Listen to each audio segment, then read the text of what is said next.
Join Gator great Shane Matthews every weekday as he brings you all you need to know about your Florida Gators, including news, analysis, and opinions with some of the biggest names in sports. Find us on Spotify, Apple Podcasts, Google Podcasts, or wherever you listen to your favorite podcasts. Or watch us live at 8 a.m. on Facebook, YouTube, and Twitter.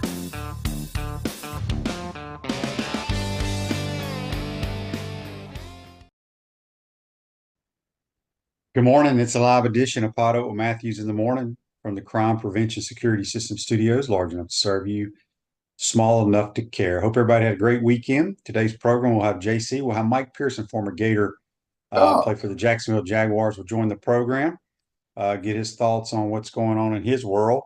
Tonight, the Vols and the Ags play winner take all for the national championship in baseball. Should be a good one. You also have Game 7 in hockey tonight. JC's Panthers have blown a 3-0 lead, and now they're fighting to try to win their first ever Stanley Cup. You missed it yesterday. One of my guys that I picked, Ju Young Kim, boy, had opportunity. And then you got some morons, some of these damn oil, gas. I don't even know who these freaking protesters are, but they need to lock their asses up. That should not happen. JC, you're on the Titan No More hotline, courtesy of Comfort Town. What's happening? You know, those protesters that ran out on the green probably drove to the golf course. Anyway, they may have been an electric car, though. Yes, but that electricity. All I know is how do you make electricity, QB? Does it come from all I know is that one guy. I think it was a guy. Yeah, I saw one of the tackles. Dude hit him from behind and drove him to the ground. It's kind of how it is when you're in the pocket, JC, and you get hit in the back and they drive you into the ground. Old boy had to have broken his collarbone or separated his shoulder. I got no sympathy for these. No, I don't either. I think it was a great tackle by the police officer. They did a tremendous job. Yeah. And dang it, Ju Young had it won. Ju Young, I tell you, man, Tom Kim is he is fearless. And the shot and birdie he made on 18 while he was waiting for them to clear the chaos was really spectacular. And it's just a shame, you know, he's in the fairway on the first playoff hole, and then he puts it on the beach. And I just think that it's a great learning thing for him and Badia. Actually, Badia had a great tournament as well. It's hard for me to understand how this is a supreme event or an elite event or whatever the phrase is that they call these tournaments when you're shooting 22 under par, but that's just the way it is, I guess. Well, you always do it, the Travelers. Yeah. The Travelers is there for the taking. And, you know, Scheffler, I thought, was very happy to win this tournament in spite of how easy it may have been. It wasn't in the final day, I guess, for him. And he did a great job and won his 6th tournament of the year. It's just a classic year for the best golfer in the world right now as he gets ready to go to Scotland and England for the next major and the final major of the year. But QB, you know, you mentioned earlier, and by the way, I love the Adena in the background there. That's the Adena golf course, which is about 25, 30 miles south of where we are. And they did an amazing job getting that property golf shape over the last year and a half. It's in the best shape I've ever seen it. Ever been. Patrick Jenkins, who spearheaded this, Gary Meyer, all these guys working so hard to make it golf friendly, and it is a wonderful property. If you ever get an opportunity, call Patrick Jenkins. Now, QB, you did say the Game 7 tonight with Florida and Edmonton. This has been a spectacular comeback for Edmonton, a colossal collapse for Florida. Their goalie has allowed an average of 5 goals in the last 3 games. Bobrovsky, who was impenetrable before the Game 4, and then in Game 4, Edmonton figured it out. And if Florida doesn't start getting back to playing defense and doing the things and muddying the game, Edmonton will close this out and win their first cup in 30 years. And I think it's never happened before in the finals. Then you've got baseball on the other channel tonight while you're watching that. And QB, Texas A&M is a 2-1 underdog on the sports app, a 2-1 underdog with their best pitcher. Yeah, they've got injuries, but they still can hit the ball. And Tennessee's going with Seacrest, who is their best left-handed pitcher. This is a classic this is it. I mean, you've got two championships that will be decided tonight in two different sports. It's a great night to hunker down and watch a championship be won in two different sports. But Tennessee, I think, really has some real guts. I mean, they're down 1-0 yesterday, seventh inning, and they just pull it out. And they didn't necessarily get it from the top of the lineup QB. They got it from the bottom half of their lineup and got the job done to force game 3. I don't know who I like, QB. This is a coin flip to me. I can't really I guess if I were going to have to play this game, I would take the team getting 2-1 odds with that lefty going. But Tennessee is a great team. A&M's a great team. One of them's got to lose. One of them's got to win. Well, the 1 seed has not won in the NCAA baseball tournament in like a long time. It's like 30 years or something. A very long time. John says on YouTube, brought to you by Quality Plumbing, Tennessee might have found their moment last night. That's why I think they win tonight. Tennessee's got all their firepower. As you mentioned, A&M's best player has not played since I think a regional, or maybe he got hurt in the super regionals. Yeah, but they're coached extremely well. That's so good. And they're very good. I thought they were going to close it out when it was 1-0, like in the 6th or 7th, but well, that pitcher, I mean, his pitch count was 100. I mean, he got to the point where I don't even know if that relief pitcher will be available. Mike will be able to tell you his name. It escapes me right now. Mike Pearson ain't gonna know a damn thing about baseball. I'm sorry, you're right. It's not Mike Morgan, it's Mike Pearson today. Well, at any rate, you're right. Mike Pearson won't. But God bless Mike Pearson, great guy. I just think though that this is a coin flip. I mean, look, Tennessee's lineup from 1 to 9 is so good, and A&M can hit too, man. I mean, don't count them out either. But getting 2-1 odds is very, very strange for me when you're talking about two teams that are so evenly matched, in my opinion. I agree. A couple of texts here on the Titan More text line. First of all, JC, before I get to the text, did you see the kind of the celebration after the golf tournament? You know, I don't think people realize Tom Kim, the Scheffler family, Tom Kim lives out in the Austin area. Yeah. For whatever reason. I don't know why he chose to live there. But they kind of took him under their wings, and, you know, they call him Uncle Tom now that they have a little kid. And, you know, Scotty's mom and dad were both there, and they both congratulated on Ju Young on how well he they're played. Friends. I thought it was awesome. They're great friends. So. They play a lot of golf together in the area, Texas. So he's in Austin and not Dallas, Kim?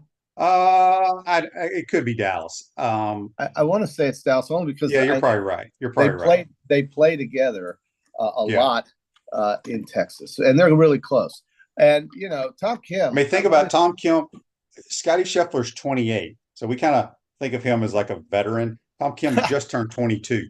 But did you see where I believe Scotty Scheffler is the first player to win 6 tournaments on the PGA Tour before July 1st since Arnold Palmer? He's the only other person who's ever done it.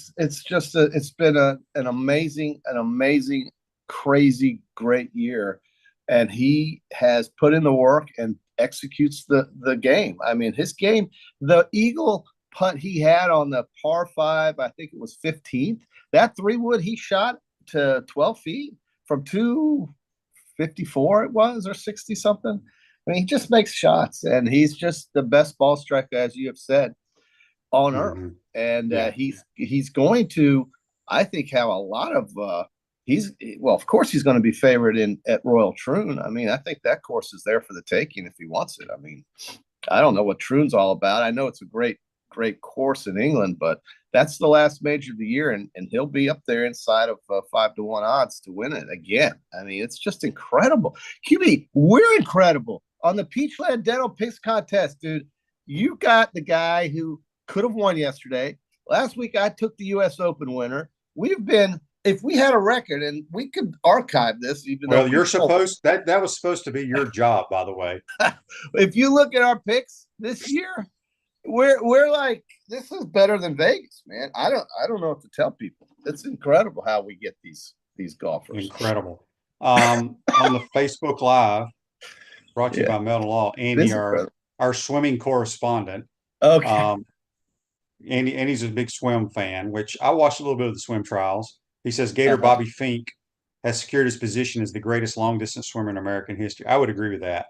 I think Caleb Dressel is going back. Obviously, Katie Ledecky, even though she's not a Gator, she trains here. There's a ton of swimmers going. I meant to ask, and Andy may know the answer to this.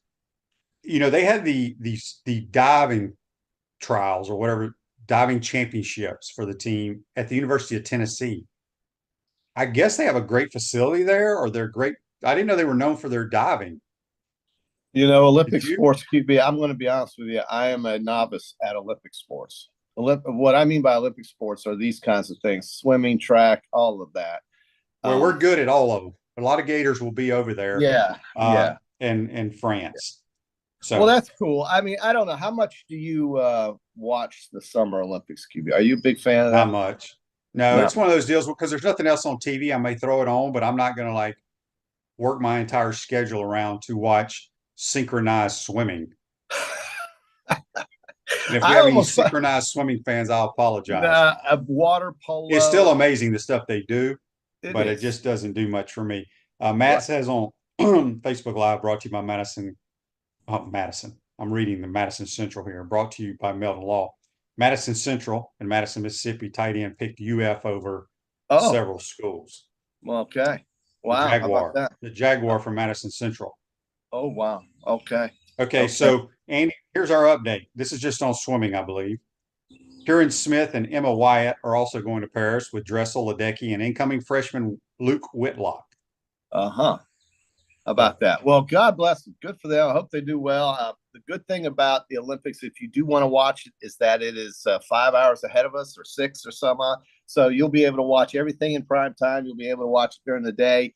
It'll be something that, if you're into it, won't be hard to watch like when it's in Asia. What I've always stated, that it's crazy about these swim trials. I'm curious how many so-called locks to go to the Olympics got upset. Yeah, because if you get upset in this stuff, you could be number one in the world for the entire year, and if you swim a bad race, you don't get to go. And that's why it's kind of strange how you have best 4 out of 7s and things of that nature. There you go. JB wants to know, is that Adina in the background? Yes. Yeah, absolutely. That is Adina Golf Club. They worked so hard on that waterfall over your left shoulder, QB. It took them months and months and months, but they got it right, and they've got a great property. Go see them down there called Patrick. QB, Paul Patrick, just like anybody can just call him, JC. Well, it's not a public golf course. No, it's not. You're right. I shouldn't be promoting that. Well, look, call Patrick, and he'll get you to the membership people. There you go. And he'll answer your call. He is a very easy guy to talk to if you can get a hold of him. And Gary also is the director of operations. Gary has been tremendous. Those two guys have done most of all the work. I know there's a team down there, but they are in charge. QB, did you see? And I don't know if you care about this, but the Miami Hurricanes are 2.5-point favorites over the mighty Gators. I'm looking at odds yesterday, and we're 2 months away, basically, almost, closer to 3, but close. 2.5. Why the hell would Miami be favored? I have no idea. I think it will change by game time, I would think. But everybody's putting stock into Cam Ward. I think he's a good player, but like I've said multiple times, Cam Ward has been playing college football for a long time. Cam Ward has never walked into an environment like he's going to walk into that on August 31st. That's a very good point. 3:30 game, middle of the day. And I can't buy Miami. I know the Gators have done a lot of dumb stuff the last couple of years, but they have played in the Southeastern Conference. Miami has done a lot of dumb stuff and not been very good in an awful conference. Miami has redefined what the word dumb is when it comes to closing out games. Just check last year's Georgia Tech game and another one they blew. So, yeah, you're right. I mean, Tyler Van Dyke was their quarterback. He hits the road. He wasn't happy. He's out of there. I think he's at Wisconsin or somewhere. But, I don't know. I was just kind of surprised by that. I'm just so excited about what the prospects were. Well, it's about 68 days till kickoff, I believe, maybe less. Incredible. Just incredible. CertaPro Painters of Gainesville's area's leader in painting excellence and proud partner of the Florida Gators, offering professional painting services for homes and businesses, plus cabinet refinishing and carpentry repairs. Go visit CertaPro.com for a free Jimmy, what do you do when the I know the British Open is still left, but I kind of look at the College World Series is the end of the year for sports. Well, it is for college sports, So Jason. what do you do with your life when when because you're not a big you don't watch baseball at night. I guess it's just golf. Is that it? Yeah. The summertime it's strange. I might start watching a little Major League Baseball, probably not till closer to probably September, whenever they start getting into the playoffs. Well, your team. But, yeah, go ahead. I'm sorry. Yeah, there's not much going on. But your team has won 8 out of their last 10. Who's my team?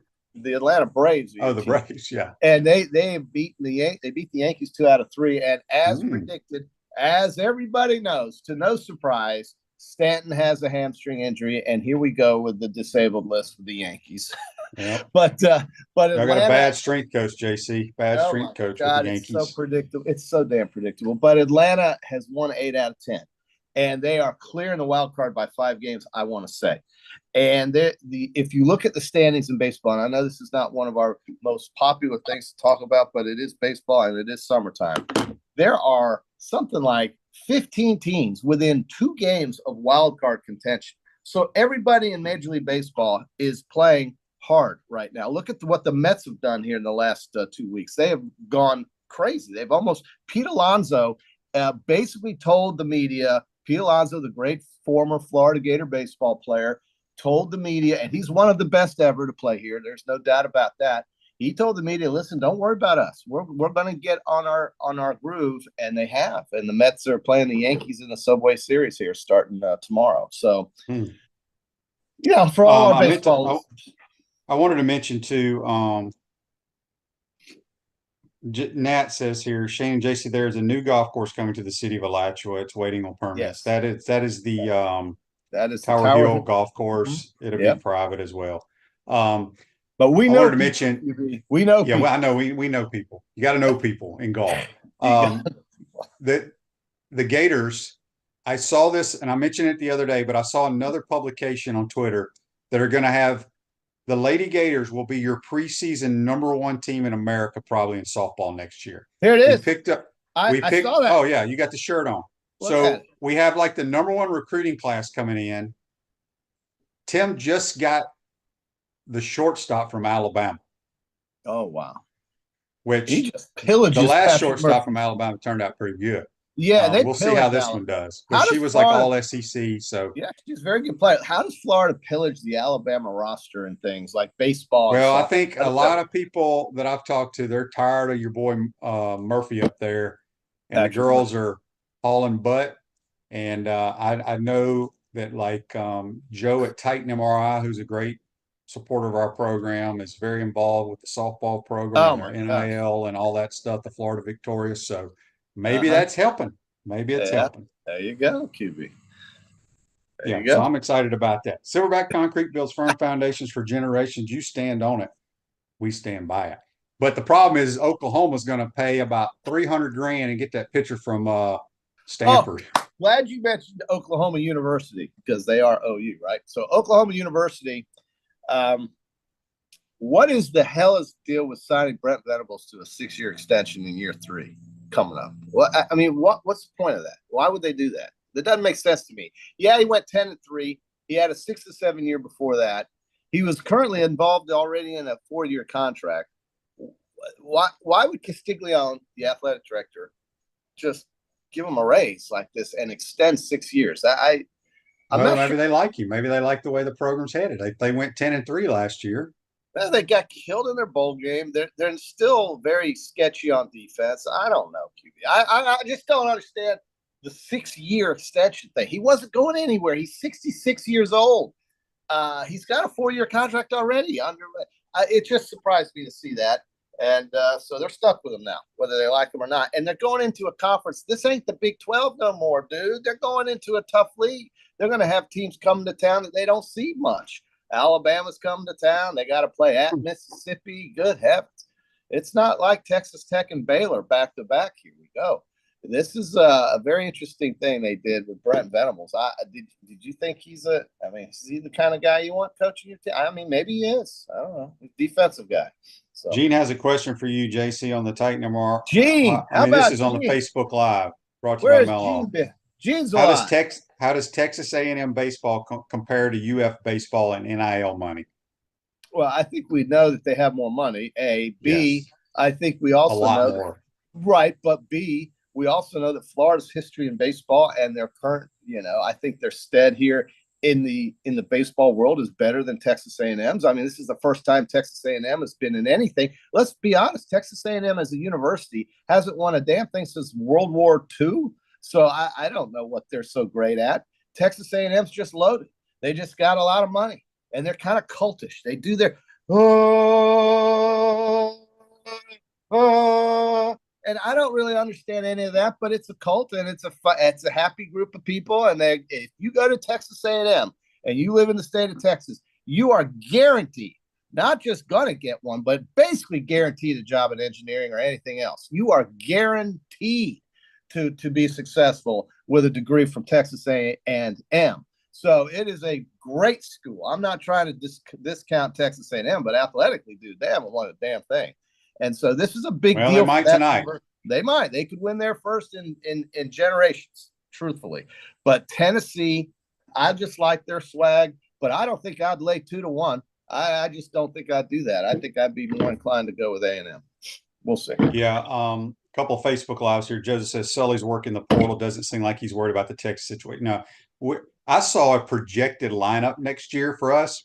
I did not know one player in the lineup other than Brody Donay as the DH. Right. The entire team is going to be new, except Cade Curlin will be back, and so will Shelton at shortstop. Other than that, it's going to be a completely new team. Tony wants you to know, JC, extensions are all about recruiting. Oh, extensions are about recruiting. Okay. Well, I mean, I guess. Geez, man, you're going on the come line here, and it doesn't always win. 6 years after only coaching 2. I get it. I see that. But he still had over 2 years left on his contract. I mean, it's not like anybody's coming after him. So he went 10-3. Big deal. Oklahoma fans expect to go 10-3. It's just going to get tougher for them. That's all I'm saying. And they may not be thrilled about it. Tony's probably right. I don't disagree with that. But they're not going to be thrilled when Oklahoma's 8-4 next year. They're not. So, okay, whatever. Pay the guy. Go ahead. It's your money. This is for Daryl. I'm from Daryl in the Titan MR text line. It says, JC, my grandson's going over to Destin to play a travel baseball tournament. God bless him. Fun. Being you are a traveling man, tell me all about Destin. JC doesn't go to Destin. Destin's got the prettiest beaches. They say some of the prettiest beaches in the world. I love Destin. Destin is not what it used to be. It's so commercialized now. Yeah, it is. But it's a very good place. Oh, it's going to be damn crowded now, though. It is, but it's going to be a great trip for you as long as you're visiting and you'll enjoy it. Don't get in the waters. All I can say. Well, they've got some riptide issues. Yes.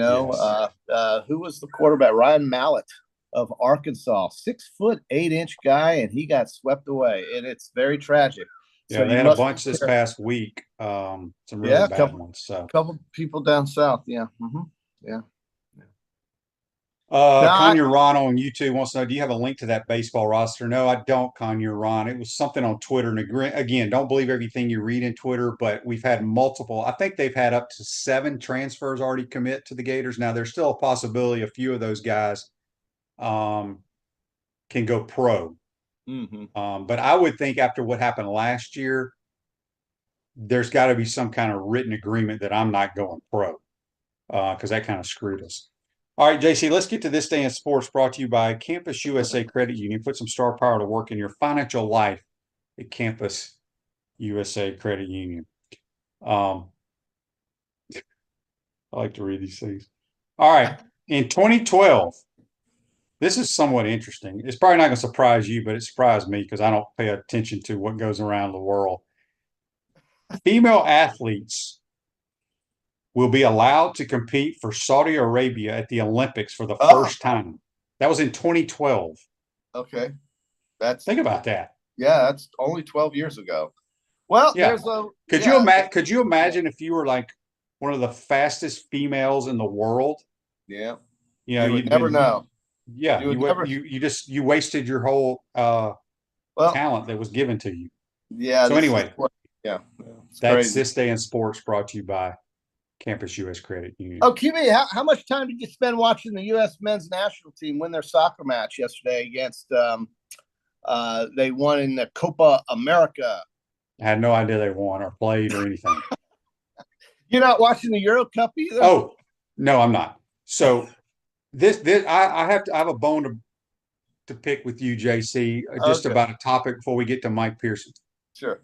So the Olympics are in LA in 2028, correct? God, oh my God, can you imagine what that place is going to be like? Yeah. Right. Good.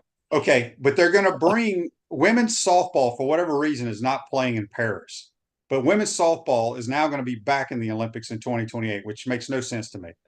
Do you know where they're going to be playing the Olympic tournament for the 2028 Olympics? Well, I would be willing to bet it won't be in Los Angeles.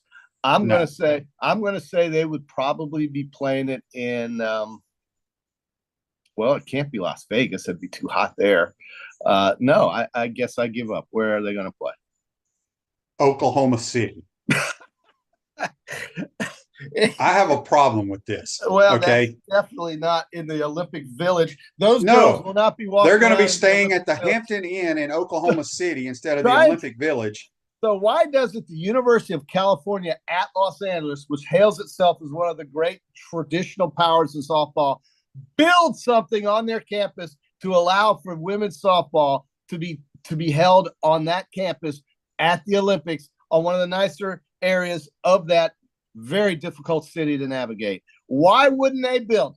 I mean, we've got 6 years, or how many years we've got? We've got 4 years. 4 years. Put a softball facility there, for God's sakes, Olympic Committee. I don't know why that bothers me. Nothing against, because our Olympic teams train in OKC. I get all that, but it's not the Olympics. It's not the Olympics. Yeah. The Olympics are not in Oklahoma. The Village is not in Oklahoma. They're not going to be able to walk around. And what about March? So they're going to go march in the LA Coliseum or SoFi Stadium or whatever it is, and they're going to get on a plane and fly 3.5 hours east to go play. That's fun. That sounds great. Good planning, IOC, whatever. Doesn't surprise me. That's California, man. It's a disaster.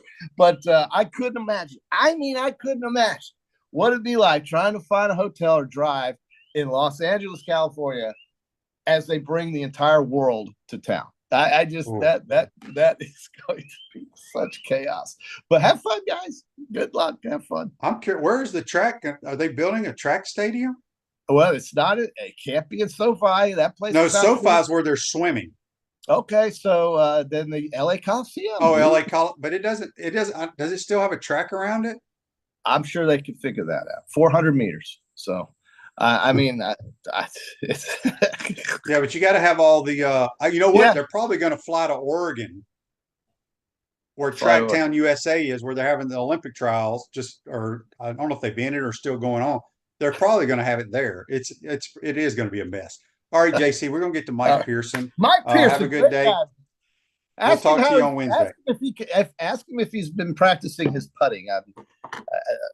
Putting is. I will ask him that. Okay, thank you. All right, that's JC. Join us on the Titan Number Hotline, courtesy of Comfort Tent. We come back, we'll be joined by Hall of Famer Mike Pearson. You're watching and listening to PodUp with Matthews in the Morning from the Crime Prevention Security System Studios. We'll be right back. We want to take this moment to thank our sponsors who keep the show going and pay the bills. Our premium sponsors are Crime Prevention Security Systems, large enough to serve you, small enough to care. Titan MRI, Gainesville's only locally owned and operated MRI facility. Meldon Law, the only official injury and accident law attorneys of the Florida Gators. Peachland Dental, Gator Nation's first choice for dentistry in Port Charlotte. QC Kinetics, live pain-free with QC Kinetics. Campus USA, put some star power to work in your financial life with Campus USA Credit Union. Comfort Temp. Comfort is our business, peace of mind is our promise. Dave & Buster's Eat, Drink, Play, Watch. Our gridiron sponsors are UF Bookstores, Silverback Concrete, Ruse Ogre State Farm Insurance, F45, Quality Plumbing. Our touchdown sponsors are Gator Dominoes, Celebrate Primary Care, Gator Bait Media, Okido America, Style Cuts, Ironwood Golf Course, Big Mills Cheesesteak, McDonald's of Gainesville, 84 Lumber, Dowling Signs, Baker's Sporting Goods, If you're interested in promoting your business on the show, call Freddie at 352-284-3733.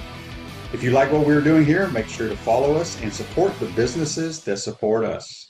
Pro football legend Emmitt Smith understands your joint pain. It does not surprise me that there are a ton of people out there that's in pain. That's why Emmitt is such a proponent of QC Kinetics, offering real lasting joint pain relief with non-surgical, all-natural biologic treatments. Whether it's a joint pain, ankle pain, shoulder pain, neck pain, back pain, hip pain, any kind of pain, the body eventually will break down when it's under that much stress. That stress can cloud your judgment to the point that you'll just say yes to the scalpel or yes to another prescription of pain pills. But maybe it's time for a second opinion from QC Kinetics. The reason why I would recommend this is because the natural biologics that QC Kinetics is providing you gives your body a chance to naturally heal itself. Restorative, regenerative solutions are here. Get lasting relief and live your life. Call QC Kinetics 352-400-4550. That's 352-400-4550. QC Kinetics 352-400-4550.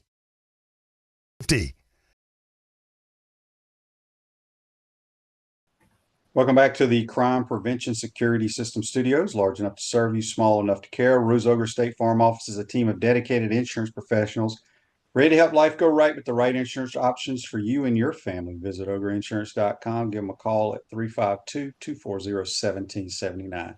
We're going to go back to the Titan More hotline courtesy of Comfort Tent. We're joined by UF Hall of Famer Mike Pearson, big offensive lineman. Good morning, Mike. How you doing, bud? I'm great, man. How are you? Good. You like being called a Hall of Famer? It has a good ring to it. It's definitely better than just somebody who never was. So I guess yeah, exactly. All right. So I haven't had any former players on. Now it's that time of the year where I get a lot of former players on the program since sports are kind of dying down. Let's start out. You played high school ball at Armwood, right outside of Tampa. Tell us what other schools you were looking at and what made you choose the University of Florida. I probably just the main other two were Michigan and then Ohio State. Looked at Tennessee a little bit, but just kind of growing up a lifelong Gator wasn't really going to be a fit at all. So it really came down to Michigan and Florida. And at the end of it, just always wanting to be a Gator. So it wasn't a really hard decision, but probably put my parents and a few folks through a little bit of, heartburn for about a week and a half, just because, as a kid, you come back and you see all these things for the first time and getting to hang out with Bo Schembechler. And at that year, they were going to win the national championship. That was Charles Woodson's Heisman year. So a lot of, buzz going around that program too. So, but just really Michigan and Florida. Who was the coach on staff that was responsible for recruiting you? So Coach Carl Franks. Carl Bob.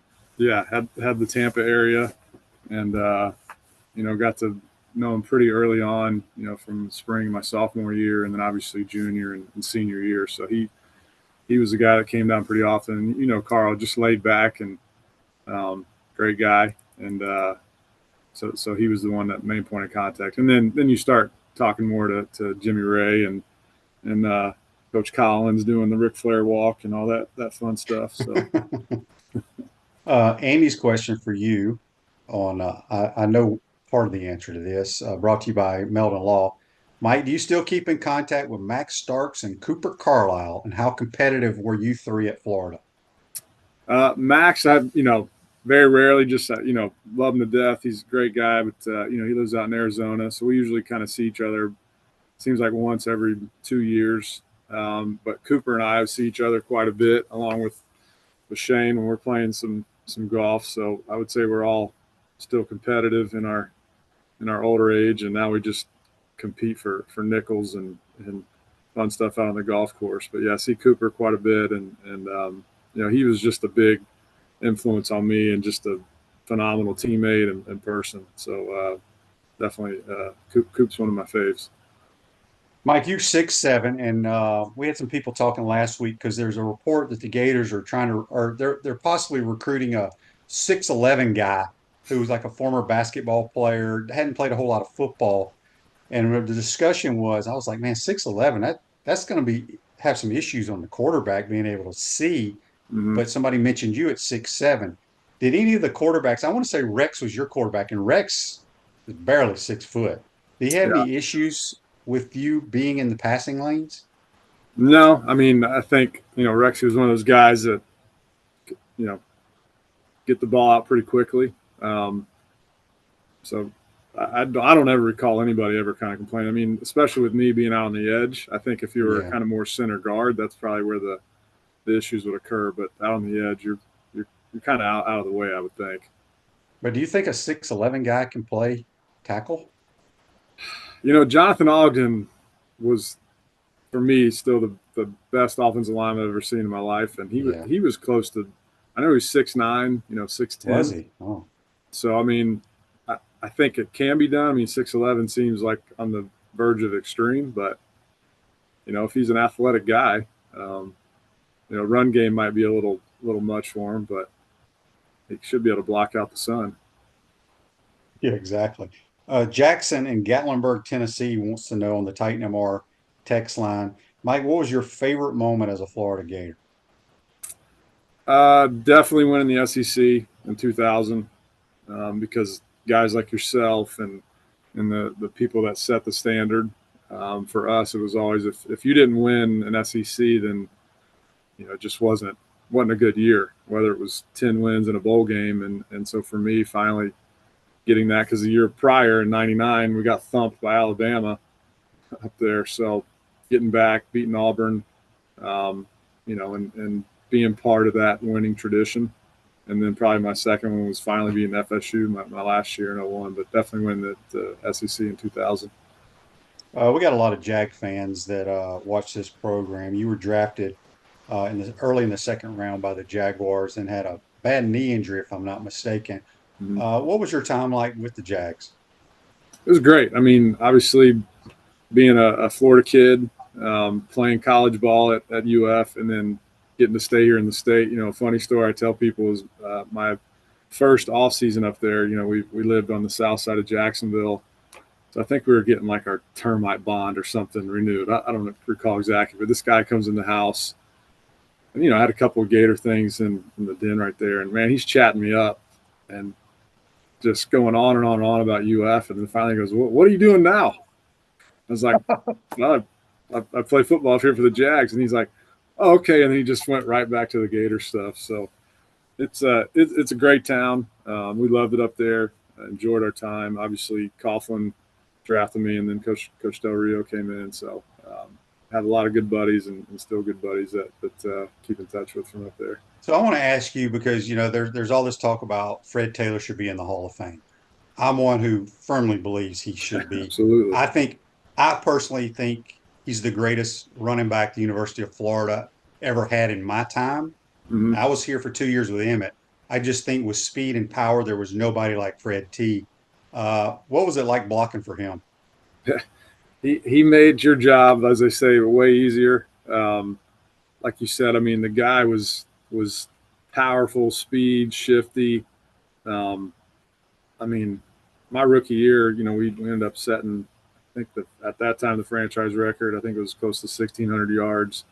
I mean, the guy was just unbelievable. And I'm with you with the fact that not his fault, but I mean, playing in, I guess, a small market, if you will, Mm-hmm. I think is really one of the reasons why maybe he's not getting, further and further down that voting trail. But I think eventually he will get in, because if I'm not mistaken, he's definitely in the top 10 all time, or at least top 15, and just durability and phenomenal teammate. I mean, the guy was just great. I mean, he was one of the first guys when I walked in the locker room, came up to me and said, "Hey, if you need something, I'm here for you. Let me know." Just a great dude. Yeah, he really is. Live a healthier lifestyle with our bold flavor smoothies and our amazing food. Tropical Smoothie. When you eat better, you feel better. We got former Gator offensive lineman, Hall of Famer at the University of Florida, Mike Pearson, here on the Titan MR text line. All right, Facebook Live question from John, brought to you by Melton Law. Mike, who had the best atmosphere? People love asking this question. I want to hear what you have to say. Who had the best atmosphere, and who was your favorite team to play against? Probably a toss-up, I think. I mean, obviously, other than our home stadium, but I think Tennessee and LSU both had some phenomenal fans. The LSU people, I'm convinced that when we drive in there, we have to have either broken a few feet, legs, something. I mean, those people are rocking the bus as you walk in. They're at that time when I guess, before 9/11, they could bring these little AAA batteries in there and they're throwing them at you on the field. So that stadium environment is just unbelievable. And then Tennessee, when you walk in there, I told everybody, for me, it was kind of like when Russell Crowe walks into the Coliseum in Gladiator. My first game up there, it was like, holy cow, there's 100,000 people, and they're right on top of you. So those two places for me were always my favorite spots as an away trip. And then obviously the Florida-Georgia game is an unbelievable atmosphere too, just because when you look at the dividing line right down the end of the end zones, I mean, you can see that definitive orange and blue and red and black on the other side. No doubt. Rhode Island Gator on YouTube, brought to you by Quality Plumbing, says, Mike, do you stay in touch with Jimmy Ray Stevens? I haven't seen him. I saw him a couple of years ago at the spring game. It's just nothing but just time and reconnecting. But when we called up, it was kind of like old times. And I know he's doing well. He's back up, I think, in the Panhandle, doing his thing, and he still looks like he could get down and play a few snaps. He's in great shape for his age, and not that he's an old man, but he still looks pretty dang good. So. Yeah, Jimmy Ray's in good shape. There's no question about that. Text on the Titan Tomorrow text line from George in Savannah. He wants to know, Mike, who was the most difficult guy you went up against in the National Football League? Everybody, all of them. No, I mean Jason Taylor. Because we played him pretty much every year, and he's the reason why he's in the Hall of Fame. It didn't matter if it was the first snap or the last one. It was all day with him. So that was definitely one that I was glad when we could maybe run a few draw plays and just not have to block them for 6 seconds. Yeah, I try to tell people, man, those pass rushers and the defensive guys in the front seven in the National Football League, they're trained killers. Yeah. They are trained killers. It is crazy the impact of collisions. It's scary if you're down there at field level. Mark's question, I think I know the answer to this, brought to you by Quality Plumbing on YouTube. Did Armwood win the state title when you were there? No. No? No, we always want to, as the old crew, we want to say we set the cornerstone, if you will. We were the first team my junior year to make the playoffs there, and then it just kind of took off from there. But we always ran into the Lakeland Dreadnought buzzsaw when I was playing. Those guys it was always a good game, but we were in the same district, and we just couldn't get past them when I was playing. Yeah, okay.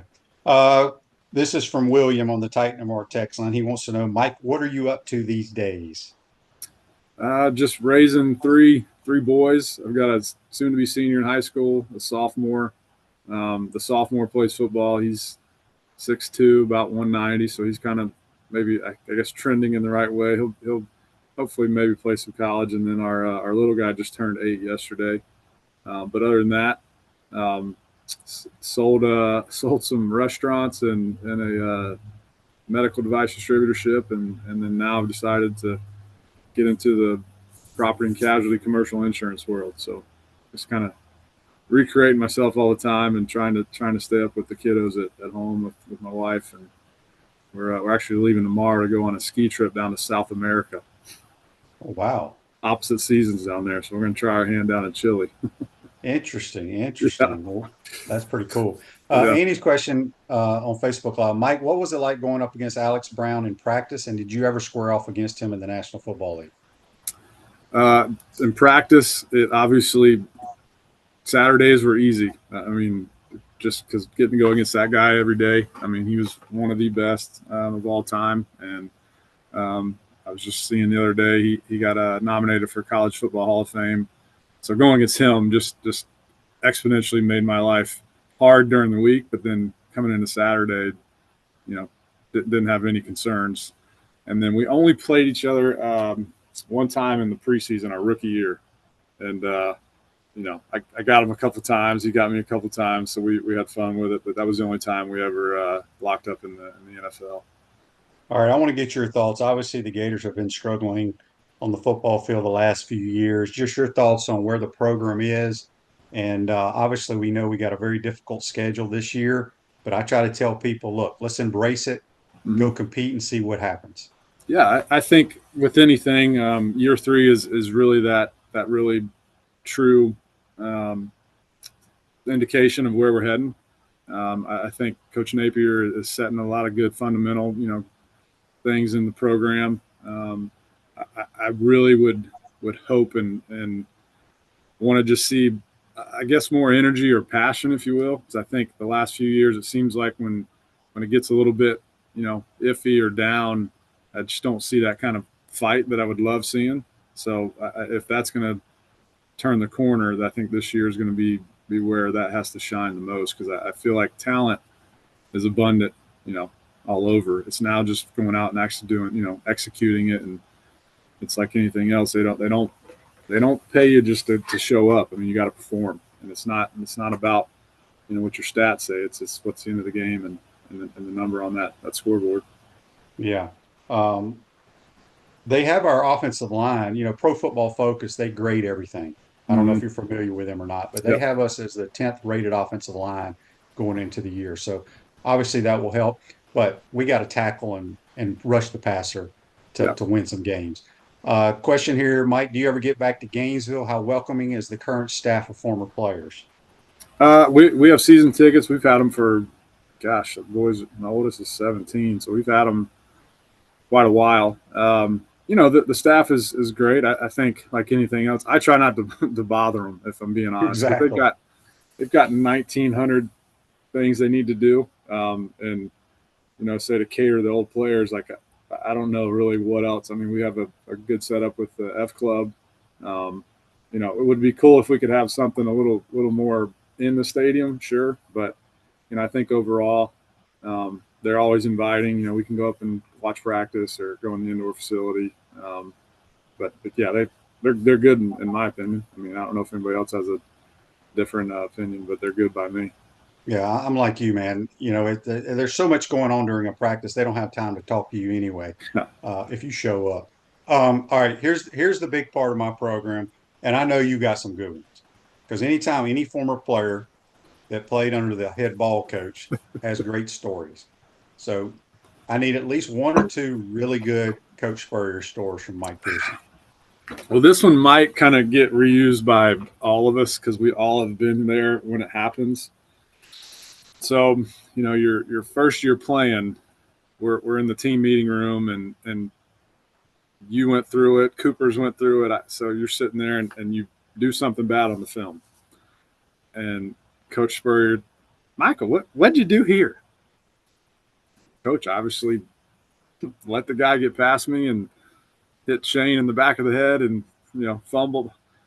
Well, why'd you do that? So then I kind of quickly caught on to the other guys. When you tried to make the error better or worse by your excuses, that's when he got you. So I just gave him Coach, I sucked on this play. He's like, no, that's not what you did.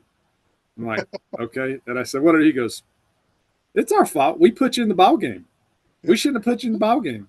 We recruited you. It's our fault. So, he just kind of always had that, like, I'm going to make sure you stay a little bit of humble pie here. And then my other one was, I don't know if you guys had scooters real prevalent when you were up there. No, the scooters weren't around when I was in school. So I don't even know if they made scooters back then. Yeah.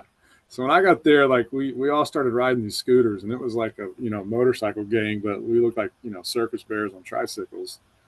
So good buddies, Todd Johnson, Aaron Walker, and Brock Berlin, we were all roommates. So we got in this little tit for tat and basically shenanigans where we would hide each other's scooters. Well, those suckers took my scooter and put it in the dumpster right next to the dining hall, with the front wheel like hanging over the edge. So I had to climb in the dumpster to get my freaking scooter out. Well, I'm thinking, man, I got to hurry up and do this. Like, well, who do you think comes walking up right when I'm digging the thing out of the dumpster? Pearson, what are you doing? He looks at me and goes, Michael, you're not supposed to be in there. Yeah, coach, I know. He's, why'd you park your scooter there? But coach, I didn't. All right, my man. I'll see you Friday. Like he just, Yeah, that's him. Hey, yeah, speaking of Brock Berlin, I think what's he doing now? You got any idea? yeah. No, we keep up. I mean, we this summer will be the first summer we haven't went up to Destin and got a little place up there and hung out with him and his family. But Is that where he's got, living, or is he still living in Louisiana and y'all just met there? he's still in Shreveport. Okay. He's doing really well. He does med device for a big company, doing really well. And then his oldest, he's got 2 girls and a boy, and doing great. And he's actually his son Briggs is, I think, going to be a 8th grader or freshman this year at Evangel. So he's going to kind of start helping out, and Briggs is a pretty good athlete. So we'll see kind of where the quarterback kind of lineage flows. But yeah, he's doing well. And we all, me, him, Todd, and Aaron, we all get together usually once a year and just try to hang out. But he's doing well. That's awesome. Well, Mike, we appreciate your time, man. Y'all have a safe trip on the family ski trip. Yeah. Don't come back with any injuries, my man. No, we won't, man. Thanks for having me on. All right, that's Mike Pearson, the Hall of Famer offensive lineman. Join us on the Titan MRI hotline. Comfort Tip Heating and Air is looking for an enthusiastic, motivated comfort specialist to join our team. $1,000 sign-on bonus after 90 days, awesome benefits, and the opportunity to grow with the winning team. Apply today at comforttemp.com. Comfort Temp Heating and Air. Comfort is our business. Peace of mind is our promise. Again, I want to thank JC and Mike. Man, I tell you what, if we could just have everybody tell Coach Spurrier stories, it would be just unbelievable. That just makes me laugh. Anyway, as we mentioned, you got some really good TV tonight. You got the national championship, winner take all in baseball, and you got Game 7 in hockey. Tomorrow we'll have Buddy Martin, a couple other folks. We're waiting on some calls back, but this is the time that I'm going to try to get a lot of former athletes from all different sports on the programs during the days of summer when we don't have a whole lot to talk about. But we have about 68 days, if I'm not mistaken, somewhere right around there till kickoff. Also, congratulations to Wyatt Langford. He's on a tear right now. He had a grand slam the other night and doing really, really well. So one more text before we get out of here. Basically, it just says, great show. Appreciate you listening. Remember, you can watch our programs. Tell all your friends and family on any platform out there. Whatever you can watch a podcast, we're on it. So the more the merrier. Is a lot of times, if you contact somebody, hey man, 2 weeks from now on this date, I'd love to have you on my program. Well, stuff comes up and then they have to cancel. I've been trying to get Mike on for a couple of weeks.